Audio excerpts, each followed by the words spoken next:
Hi friends, welcome to my channel. Mega డిఎస్సిలో భాగంగా 2019లో జరిగిన డిఎస్సి పేపర్స్ నుంచి సైకాలజీ బిట్స్ మనం ఈ వీడియోలో డిస్కస్ చేద్దాం. ఇంతకుముందు ఆల్రెడీ సైకాలజీ పార్ట్ 1 కింద వీడియో చేయడం జరిగింది. ఆ వీడియో ఎవరైనా చూడకపోతే వీడియో ఎండ్ కార్డ్లో ఇస్తాను చూడండి. ఇంకా సైకాలజీ సబ్జెక్ట్ విషయానికి వస్తే సైకాలజీ ఎన్నిసార్లు చదివినా మనం ప్రాక్టీస్ బిట్స్ చేయాల్సిన అవసరం అయితే ఉంటుంది. ఈ ప్రీవియస్ పేపర్స్ క్వశ్చన్స్ అనేవి మనం చూడటం వలన ఏ టాపిక్ నుంచి ఏ క్వశ్చన్స్ అడిగారు, తర్వాత బిట్ ఫ్రేమింగ్ అనేది మనకు తెలుస్తుంది. సో ఈ వీడియో లైక్ చేసి వీడియో చివరి వరకు చూడండి. అలాగే మన ఛానల్ని సబ్స్క్రైబ్ చేసుకోండి. ఎందుకంటే ఈ ఛానల్లో టెట్ మరియు డిఎస్సి ప్రీవియస్ పేపర్స్ నుంచి క్వశ్చన్స్ అనేవి మనం డిస్కస్ చేయడం జరుగుతుంది. ఈ క్వశ్చన్స్ అండ్ వీడియోస్ అనేవి మీ ప్రిపరేషన్కి చాలా యూజ్ అవుతాయి. So please subscribe my channel. So first question చూద్దాం. 3 నెలల వయసున్న పసిపాపలో ఉత్తేజంతో పాటు క్రింది ఉద్వేగాలు ఏర్పడతాయి. ఆప్షన్స్: విచారం మరియు ఆహ్లాదం, విచారం మరియు ద్వేషం, ఆహ్లాదం మరియు ద్వేషం, ఆహ్లాదం మరియు హర్షం. ఫ్రెండ్స్, నేను ఆప్షన్స్ చదివిన తర్వాత ఒక 3 సెకండ్స్ గ్యాప్ ఇచ్చి ఆన్సర్ అనేది చెప్తాను. ఈలోపు మీరు ఆన్సర్ అనేది గెస్ చేయండి. సో ఇక్కడ ఆన్సర్ అనేది విచారం మరియు ఆహ్లాదం, ఫస్ట్ ఆప్షన్. 3 నెలల వయసున్న ఫస్ట్ పాపలో ఉత్తేజంతో పాటు విచారం మరియు ఆహ్లాదం కూడా ఉద్వేగాలు ఏర్పడతాయి. Next question. కోల్బర్గ్ యొక్క పూర్వ సాంప్రదాయిక నైతికతను సూచించేది ఏది? ఆమోదాన్ని పొందడం, నియమాలను అనుసరించడం, తన సమాజం యొక్క సంక్షేమాన్ని ప్రోత్సహించడం, బహుమతులను సాధించడం మరియు పొందటం.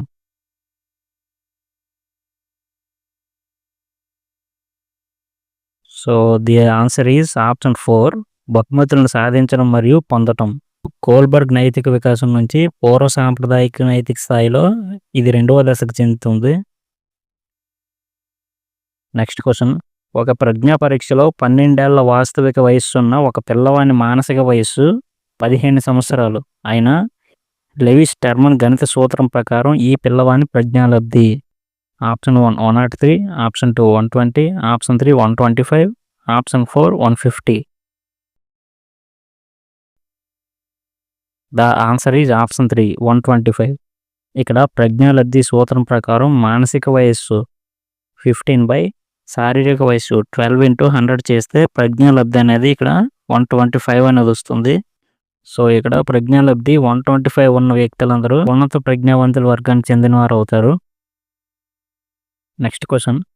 ఐక్యూలో అతిపెద్ద సారూప్యతను వీరి మధ్య కనుక్కోవచ్చు. సోదర కవలల మధ్య, ఏకరూప కవలల మధ్య, కవలలు కాని తోబుట్టువుల మధ్య, తల్లిదండ్రులు మరియు పిల్లవాని మధ్య.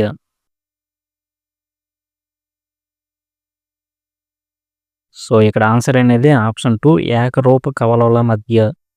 ఐక్యూలో ఏకరూప కవలల మధ్య ఎక్కువ సిమిలారిటీ అనేది ఉంటుంది. Next question.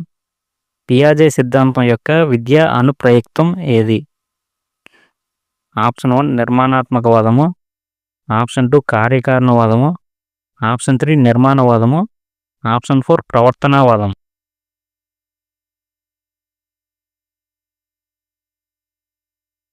The answer is option 1 నిర్మాణాత్మకవాదము. పిల్లవాడు ఈ దశలో కార్యకారణత్వమును అభివృద్ధి చేసుకుంటాడు. పూర్వ ప్రచాలక దశ, ఇంద్రియచాలక దశ, మూర్త ప్రచాలక దశ, అమూర్త ప్రచాలక దశ.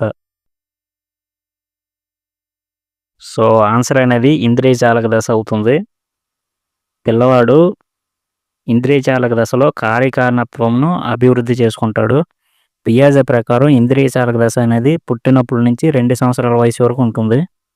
వైగోట్స్కీ ప్రకారం పూర్వ పాఠశాల విద్యార్థులు తమ ప్రవర్తనను నిర్దేశించుటకు తమలో తాము మాట్లాడుకుంటారు. అయితే దీన్ని ఏమంటారు అని ఇచ్చారు. ఆప్షన్స్: ప్రైవేట్ ప్రసంగం, నిశ్శబ్ద అంతర్గత ప్రసంగం, రిఫ్లెక్టివ్ ప్రసంగం, ప్రాథమిక ప్రసంగం.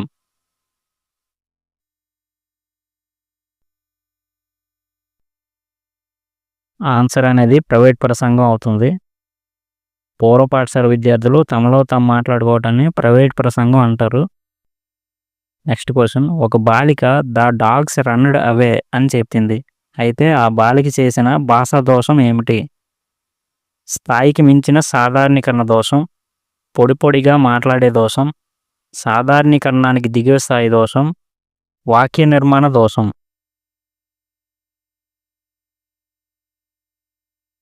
ఆన్సర్ ఈజ్ ఆప్షన్ 1 స్థాయికి మించిన సాధారణీకరణ దోషం. క్రింది వానిలో భిన్నమైనది చికాకు, కోపం, తీవ్ర ఆగ్రహం, జాగ్రత్త పడు.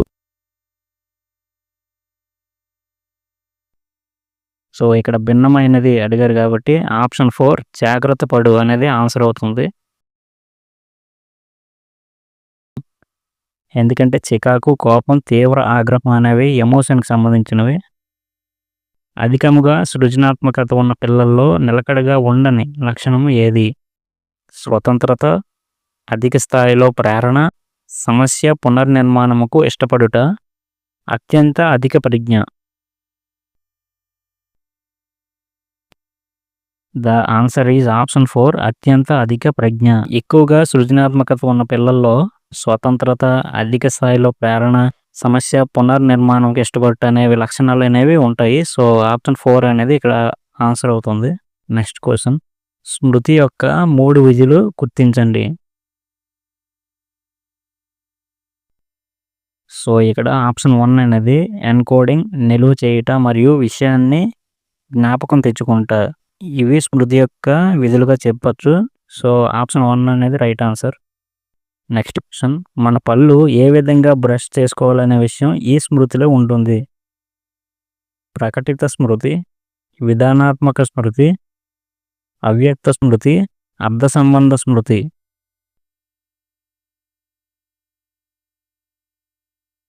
సో ది ఆన్సర్ వచ్చేసి ఆప్షన్ 2 విధానాత్మక స్మృతి. మన పళ్ళు ఏ విధంగా బ్రష్ చేసుకోవాలనే విషయం అనేది విధానాత్మక స్మృతి కిందకు వస్తుంది. విషయ ప్రవీణులు ప్రారంభికుల కంటే భిన్నమైన వారుగా ఉండడానికి గల కారణం ఏమిటి? విషయ ప్రవీణులు బాగా తెలివైన వారు, విషయ ప్రవీణులు అధికంగా ప్రేరేపించబడిన వారు, విషయ ప్రవీణుల జ్ఞానం బాగా వ్యవస్థీకృతమై ఉంటుంది, విషయ ప్రవీణులు వారి రంగంలో బాగా సహజ దక్షతను కలిగి ఉంటారు. సో ఇక్కడ మనం చూసుకుంటే ఆప్షన్ 3 అనేది రైట్ ఆన్సర్ అవుతుంది. విషయ ప్రవీణులు జ్ఞానం బాగా వ్యవస్థీకృతమై ఉంటుంది. విషయ ప్రవీణులు అంటే ఎక్స్పర్ట్స్ అనే అర్థం. అంటే ఏదైనా ఒక విషయం పైన ఎక్కువగా అనుభవం ఉన్నవారు, వారి యొక్క జ్ఞానం బాగా వ్యవస్థీకృతమై ఉంటుంది. నెక్స్ట్ క్వశ్చన్, ప్రధాన ఉపాధ్యాయునిపై కోపం ఉన్న ఉపాధ్యాయుడు ఆ కోపాన్ని విద్యార్థులపై చూపించటం అనేది ఏ రక్షక తంత్రం కిందకు వస్తుంది? ఉపసంహరణ, ప్రేరక తారుమారు, ప్రక్షేపణము, విస్థాపనం. సో ఆన్సర్ అనేది విస్థాపనం అవుతుంది. అత్తపై కోపం దుత్తపై చూపించినట్టు దీనికి ఇంకో ఉదాహరణగా కూడా చెప్పొచ్చు. మనిషి ఏమవ్వాలో అదే అవ్వాలి అని అబ్రహం మాస్లో చెప్పినప్పుడు అతడు వ్యక్తపరిచిన అవసరం ఏది? ఆధిపత్య అవసరము, షరతులు లేని ప్రేమ అవసరము, స్వీయ వాస్తవీకరణ అవసరము, సాధించాలనే అవసరం. సో ఈ క్వశ్చన్ అనేది అవసరాలు అనే టాపిక్ నుంచి అడిగారు. ఇక్కడ ఆన్సర్ వచ్చేసి స్వీయ వాస్తవీకరణ అవసరం. నెక్స్ట్ క్వశ్చన్, వ్యక్తిగత నిష్పాదన పరీక్షకు ఒక ఉదాహరణ. Options Stanford Binet's scale, Kohs block designs పరీక్ష, ఆర్మీ ఆల్ఫా పరీక్ష, జనరల్ మెంటల్ అబిలిటీ టెస్ట్. ఇక్కడ వ్యక్తిగత నిష్పాదన పరీక్ష అడిగారు కాబట్టి ఆప్షన్ 2 అనేది రైట్ ఆన్సర్ అవుతుంది. కోహ్లీస్ బ్లాక్ డిజైన్ పరీక్ష అనేది వ్యక్తిగత పరీక్ష. మిగతా 3 సామూహిక పరీక్షల కిందకు వస్తాయి. నెక్స్ట్ క్వశ్చన్, సాధారణంగా రుణాత్మక సంఘటనలకు ఈ విధమైన వివరణ ఇచ్చే వాళ్ళు ఎక్కువగా బుద్ధిమాంద్యానికి లోనయ్యే అవకాశం ఉన్నది. అతి ఆశావాద, నిరాశావాద, అవాస్తవ నమ్మకాలకు సంబంధ. ఆప్షన్ 4 స్వల్ప స్థాయి నిస్పృహ. సో ఆన్సర్ ఈజ్ ఆప్షన్ 2 నిరాశావాద. సాధారణంగా రుణాత్మక సంఘటనలకు నిరాశావాదమైన వివరణ ఇచ్చేవాళ్ళు ఎక్కువగా బుద్ధిమాంద్యానికి లోనయ్యే అవకాశం ఉంటుంది. సో ఫ్రెండ్స్, చూసారు కదా, వీడియో నచ్చితే లైక్ చేసి మన ఛానల్ని సబ్స్క్రైబ్ చేసుకోండి. ఈ ఛానల్లో అన్ని సబ్జెక్టులకు సంబంధించిన ప్రీవియస్ పేపర్స్ నుంచి బిట్స్ అనేవి డిస్కస్ చేయడం జరుగుతుంది. ఇవన్నీ మీ ప్రిపరేషన్లో చాలా యూజ్ అవుతాయి. So please subscribe. Thanks for watching.